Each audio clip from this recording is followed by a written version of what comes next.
Thank you for that. Can you hear me now? Yes, ma'am. What I was talking about is that we are offering 3 spots for one-on-one coaching beginning in March. And this program is great for new managers, managers who might be struggling in their role, or maybe if you just presentation.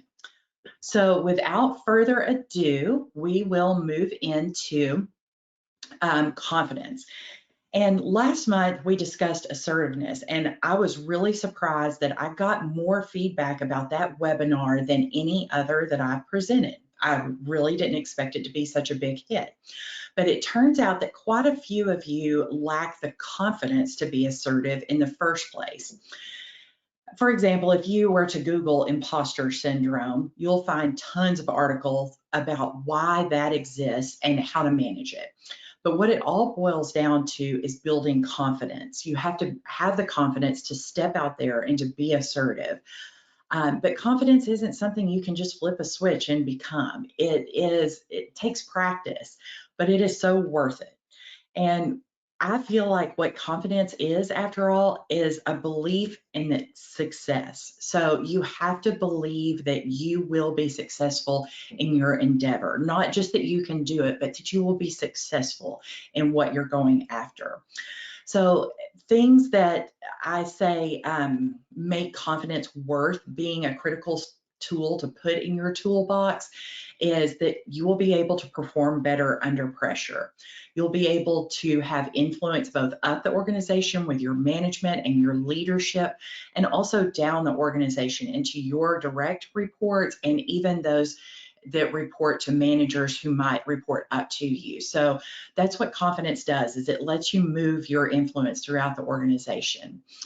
And it also has the tendency to eliminate decision-making distractions. That's one of the things that when we're feeling unsure of ourselves, we get caught up in that analysis paralysis cycle. And that is something that you almost can't put a value on, because the decisions that you make are so critical, and the time you spend making those decisions has a huge value attached to it.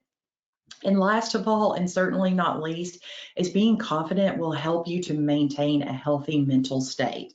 It's um, in this day and age, there's just no other way to put it, but it's tough out there. Things are changing in our culture and in our workplace and in our economy and our political views that are just putting a lot of pressure on us. But if we have confidence that comes from within, that will help us keep in a place where we can be resilient and continue to operate efficiently within our organizations. So in order to unlock confidence, I want to talk about first and foremost how to develop it. But once you have a little bit developed, a little bit under your belt, then how to practice it. And inevitably you will fall. So we must talk about how to get back up whenever you fall. And one of the things that I think is most critical as managers is, as we build our toolbox, we must pass on these skills to our team members.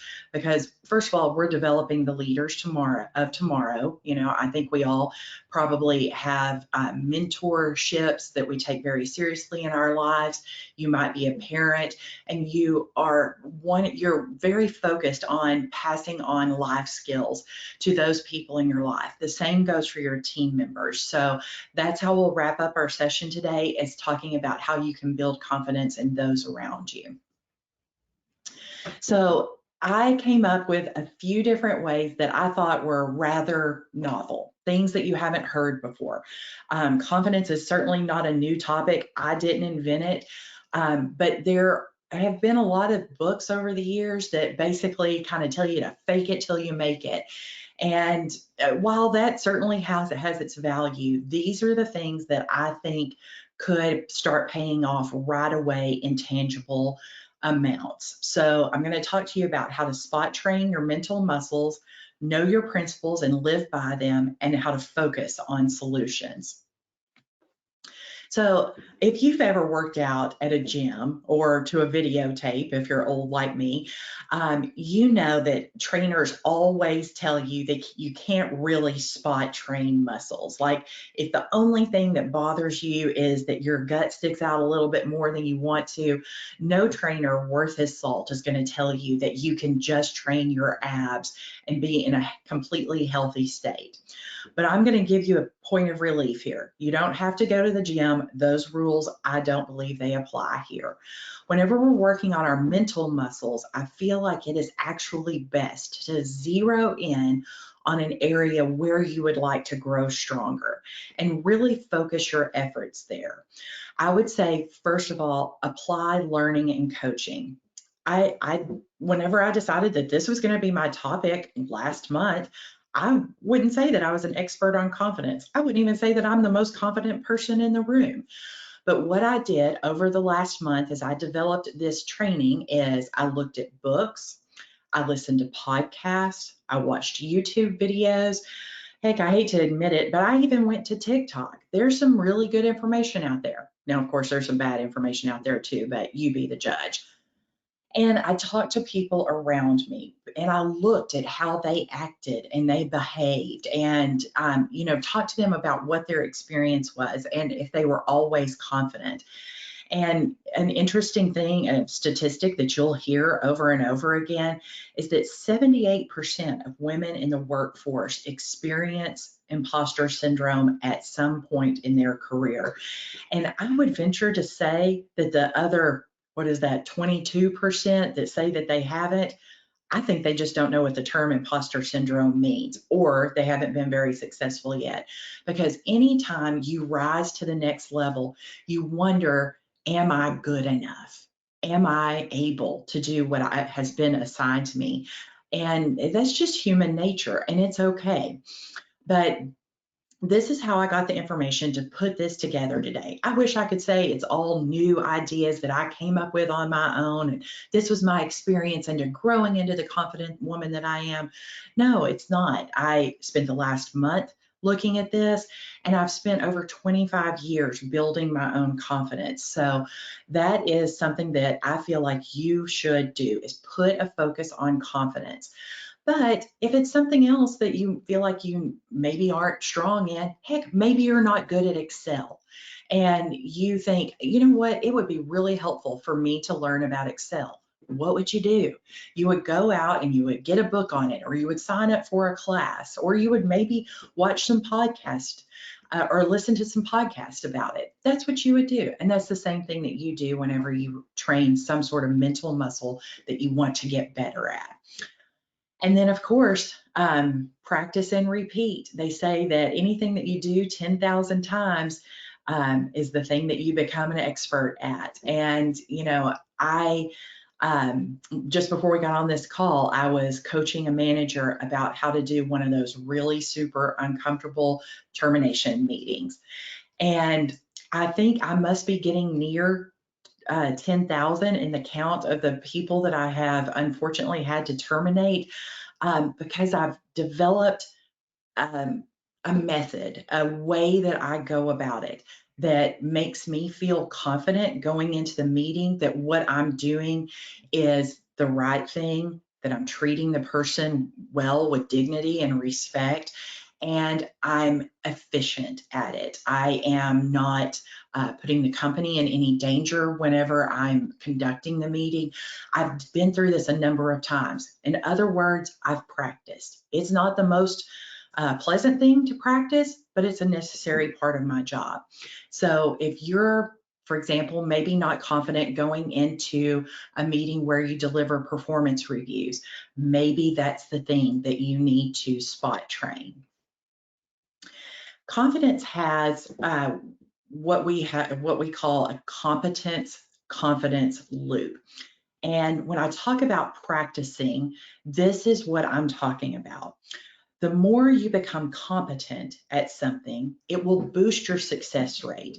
So again, going back to those uncomfortable termination meetings, I had some that the employees didn't walk away from feeling great about, I mean, I guess they never do, but they didn't feel great about how it was done or how they were treated. And I didn't feel good about how I presented in that meeting.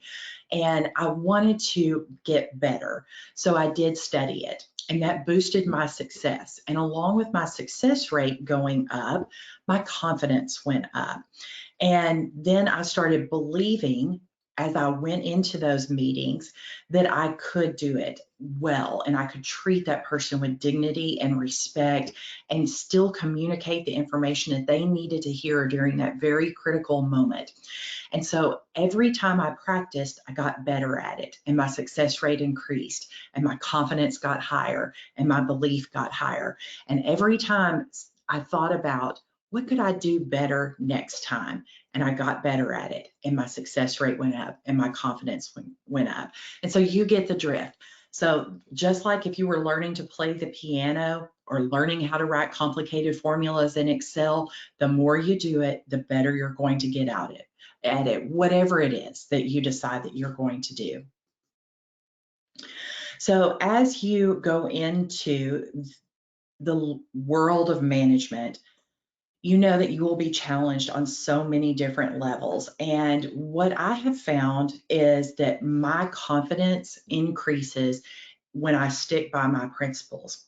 And going back to the example of a termination meeting, I truly believe that someone, when they are being exited from the company, deserves dignity and respect. So you might say that those are two of my principles in everything that I do.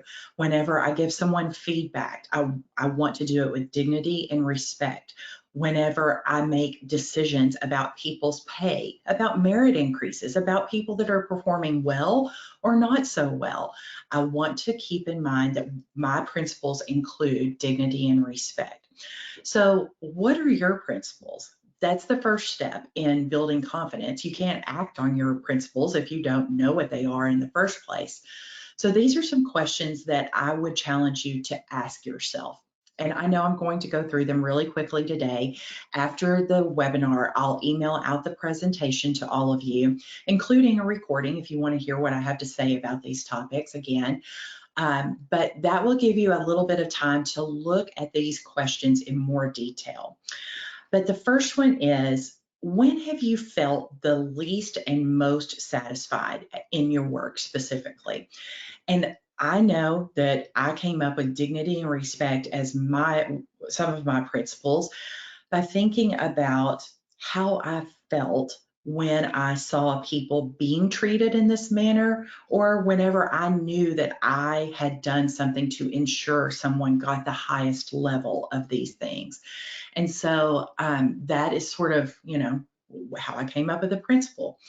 And what inspires me? Does doing termination meetings inspire me? Absolutely not. It is far and away the worst part of my job. But what does inspire me is to make the workplace a better place. And that's something that sometimes I feel like is lacking, dignity and respect. There are unfortunately still business owners out there that look at their people as more of a disposable tool. And then there are those who look at their people as an indispensable tool. And they do absolutely everything they can to build up those people that are on their team and move them forward in their life. Even if it isn't with their company, they're okay with that. And that's what inspires me. And it makes me angry when I see people treated where without dignity or respect. So again, I go back to reaffirming those principles that I felt in my gut and my heart. And when I'm retiring, first of all, I hope they even have a party. I don't know about y'all, but sometimes HR people don't get retirement parties. But if I get one of the things that I want people to remember about me is how I made them feel. That is so incredibly important to me, that it guides absolutely everything I do. And whenever I do something that maybe I go back and revisit, why did I do it that way? Or I'm not feeling particularly satisfied with my own work. That's something I think about, is how did I make that person feel? And if it's not with dignity and respect, I know that I've got work to do on how I handle that the next time. Or maybe I need to apologize to that person. But that's something I want people to say about me at my retirement party, is I want them to talk about how I always made them feel like they were respected and valued and treated them with the utmost level of dignity. And then once you come up with those principles, whatever it is for you, do the right thing by those principles. Whenever you are walking into a situation and you know that your confidence is on shaky ground a little bit, take action by knowing that you are acting for what you believe in. And whenever you're acting outside those principles, you are probably not going to be confident. I get it. And if that's something that maybe you need to talk over with your leadership team, is, hey, these are the principles that I live by. And I think we can do things differently to make these principles shown in our actions. I think that's a really valuable conversation for you to be able to have with your boss, because I would imagine that your boss's principles may not be exactly the same, but they should line up pretty close. And if they don't, that's probably a different conversation that we need to have a whole other webinar or maybe a confidential call about. But I know that whenever I'm doing something that aligns with my principles, I feel a heck of a lot more confident going in, because I believe in what I am doing. And with that, if I still, if I've practiced and I'm operating within my principles and I'm still having a case of the nerves, as I call it, and believe me, I still get it. I've been in human resources for over 25 years now, and I still get a little bit nervous about particular projects that I've been asked to do or actions that I've been asked to carry out. And every once in a while, I just have to get into the mindset that I must find a solution to this problem. And I use this method to kind of crowd out those insecure thoughts. I take the focus off me and how I'm feeling. And I think about, what is the real problem? Maybe a company has contacted me because their turnover is really high. And I'll tell you, that can be a million different reasons. But that's the sort of thing that shakes my confidence. I've been doing this for 25 years. I don't know what the million reasons are for that particular company, but I look at, what is the real problem? And if I can't state it in one or two sentences, then I know I haven't gotten to the real problem. Because if it's still really complicated and muddy, and I'm talking about it in a paragraph or multiple paragraphs, I'm still really trying to peel back the onion and get to the problem. So that is step one. And guess what I've done? When I'm starting to think about what is the problem, I've taken the focus off of me and my own insecurities and my own self-doubt. And then I take it one step further and I write down 3, maybe 5 possible solutions, but don't overthink it. Don't write down 7, 10, or a dozen solutions. Stick to that 3 to 5 number, because that's really all that we can process at a time. And work through those solutions. Eliminate the ones that don't work. Hone in on things that do work about others, and then make a choice and move forward. And if you're still faced with like too many possible solutions, go with your gut.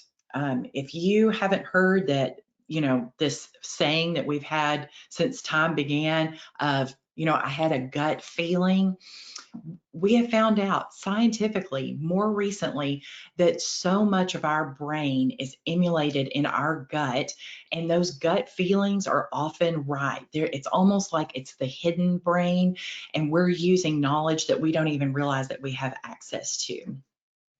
So if you're worried about the outcome, I would say write down all the things that could go wrong. Let's just face our fears. But then consider the real possibilities of what is happening. What are the odds that all those terrible things are going to happen? And once you realize that 85% of those things, the odds are almost zero that they're going to happen, I think you'll be able to get back on your solution path and implement those solutions.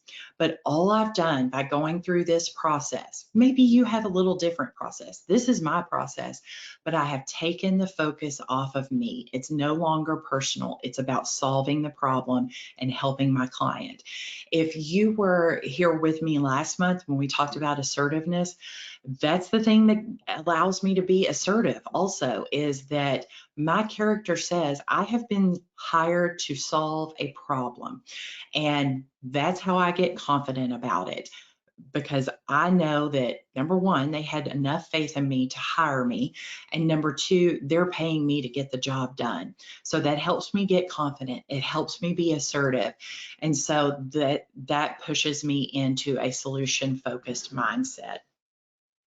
So once you get there and you've got a little bit of confidence built up, I want to talk to you about a few things that will help you put your confidence into action.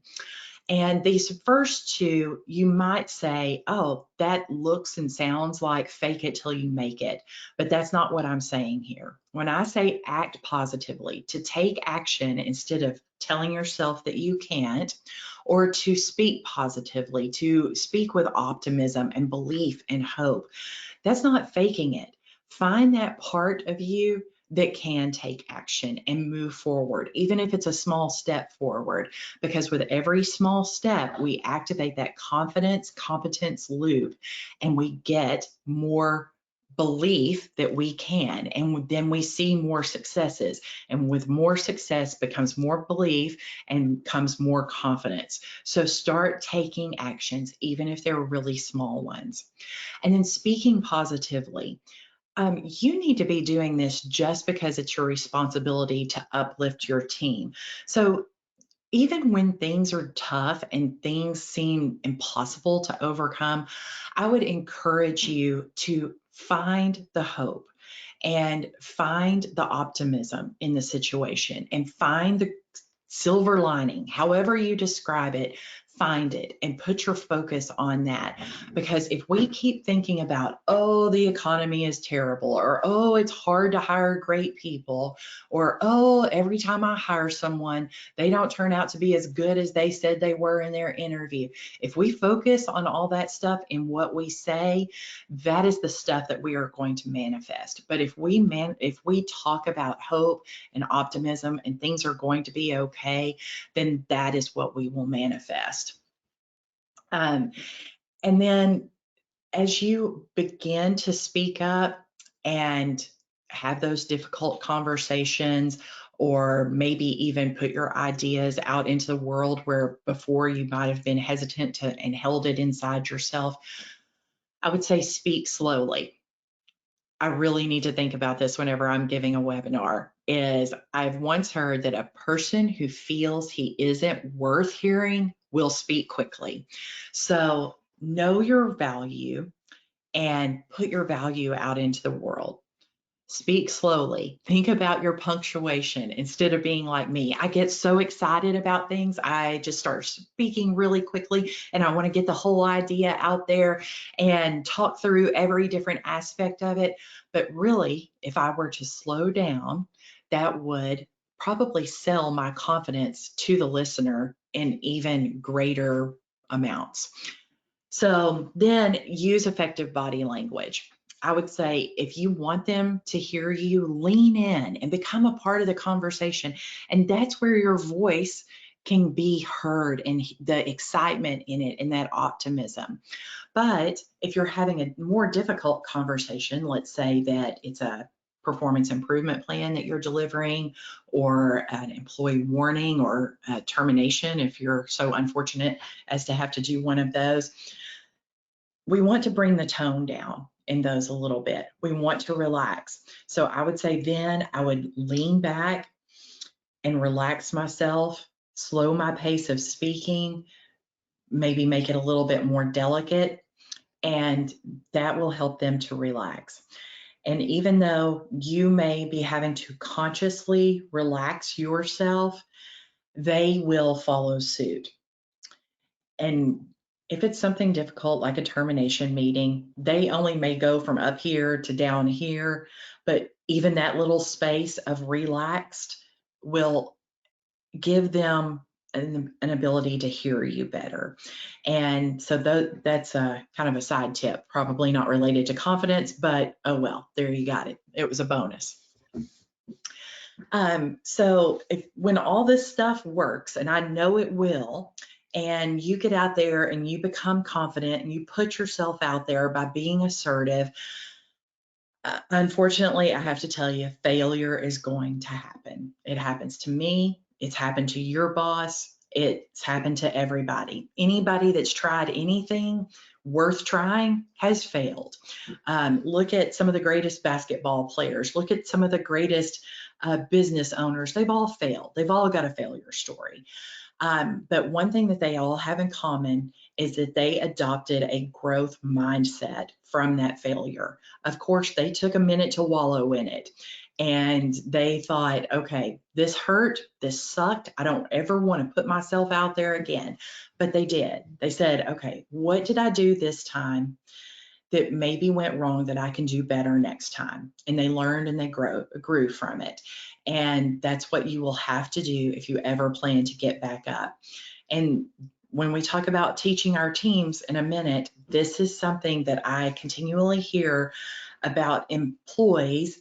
My employees just aren't resilient. Whenever bad things happen, they spend too much time and energy in this failure mindset.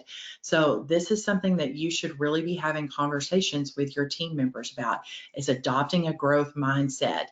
And a lot of times we get off that path whenever we do things like performance reviews, is that we tend to go back and we really review what went wrong. Now, I will say it's really important to talk about those things, to document them, but always, just like I want you to talk to yourself, look at the future. What can you do better in the future? What happened is not what's important. What's going to happen next time we face that circumstance, that's what's important. So adopt a growth mindset. And when you receive criticism, and again, you probably will, nobody's perfect. And heck, there are some people out there that actually enjoy delivering what they call constructive criticism. Whether it's constructive or not, don't take it personally. It's not about you as a person.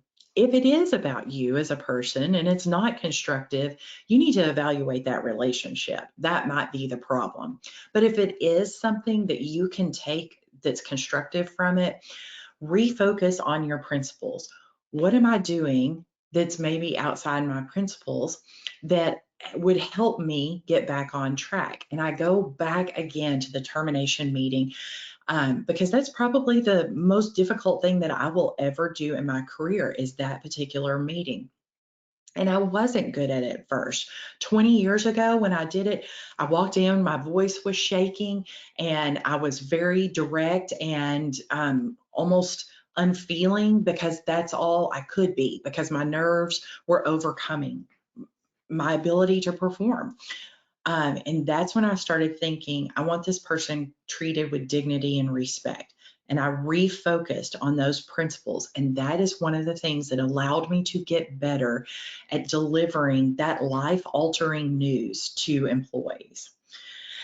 And then, so once you get past the failure and the criticism, there's always comparison. We look at our social media all the time. At work, we look around at the people who are above us and more successful than us. And we think, well, why can't I be like that? Or I'll never be like that. And I would suggest that what you do is you turn that envy into admiration. And by that, I mean, when you admire someone, you think about what are the qualities and the traits of that person that I really, really envy, I admire. And how can I emulate those? Or how can I learn to be more like that? And heck, you might straight up just ask them, like, say, I really admire how you are able to think on your feet, or you are able to deliver bad news without hurting a person's feelings.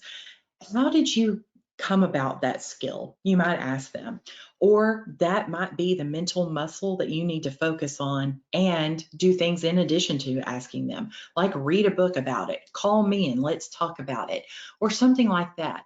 But that's what happens when you turn comparison into, I would say, a positive energy. So instead of looking at it as comparison, look at it as admiration.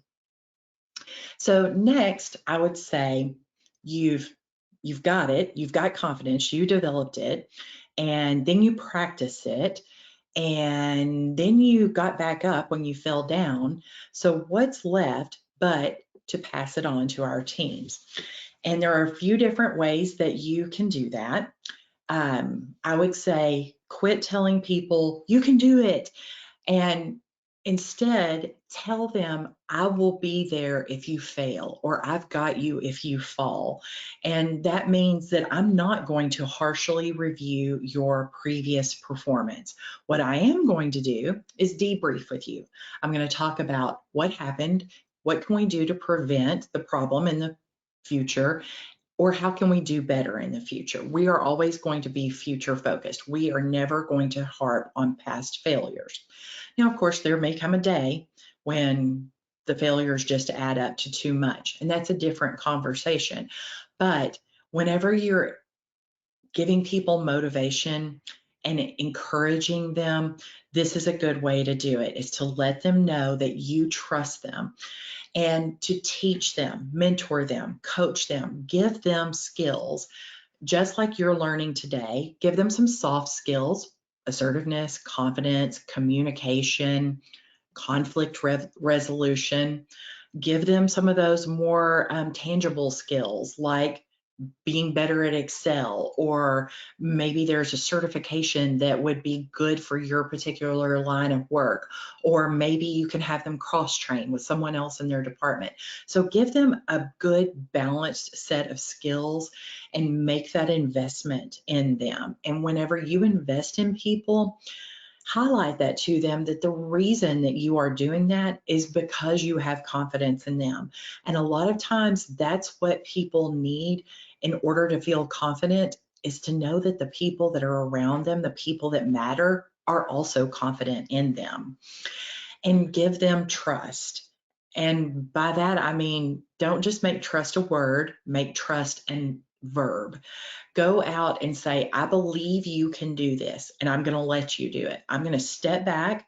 I've given you all the tools that you need, both the soft skills and the tangible skills. I have assured you that if you fail, I will be here to pick you up and I won't beat you down. And so I'm going to put trust in you. And trust is one of those building blocks of confidence. If someone trusts you to get something done, that helps you to be confident that you can do it. So with that, I am going to open the floor to questions. And now that I look at my chat, I see that you all were telling me for quite some time that you couldn't hear me. So sorry about that in the beginning. I don't have any questions yet, but if you will open your chat, it's the thing that looks like a little cartoon bubble on your screen. And if you want to type any questions in there. In the meantime, I will tell you while we're waiting for any questions to come in, don't forget about the one-on-one coaching that I have to offer for the month of March. It will start just as soon as you sign up, but it is limited to only 3 spots. And we will meet bi-weekly. We'll talk about the skills that we go into here on the webinar. We're going to take a deeper dive on that. I don't have any idea why we just had balloons fly up in the background, but then we will make strategic plans for each one of your team members. And if you're interested in that, or if you have any questions about today's topic, or maybe a suggestion for next month's topic, I've put my contact information up on the screen, and I'll invite you to reach out to me. And with that, I will close the meeting. I hope you all have a great day. Give me an hour or so after our meeting. I'll email the presentation to you and a link to the recording just as soon as I can. Y'all, oh, it looks like 1 second, don't log off yet. It says, we have a question from the audience. How do you handle an employee that always has excuses when you discuss what challenges you are facing or are giving corrective action when you know that what they're giving you is just an excuse, basically? So excuses, those are interesting to overcome. I would say the first thing I would do is put my expectations in writing. And that way we are absolutely clear about what I want to see. And if they are giving you excuses like, I can't do it because I'm too busy, or I can't do it because I don't have the tools to do it, or whatever the case may be, we need to handle those objections right up front. So without knowing the specifics of this question, I can't give you much more detailed answer than that, but thank you for the listener that submitted that question. If you want to drop me an email with more specifics, I can probably coach you better through that situation. But my number one tip is always to put your expectations in writing so that we are both clear on what I expect, when I expect it, and how I expect it to get done. So with that, I will sign off. Our next session will be coming in March, so watch your email for the announcement. Have a great day, everyone. Bye.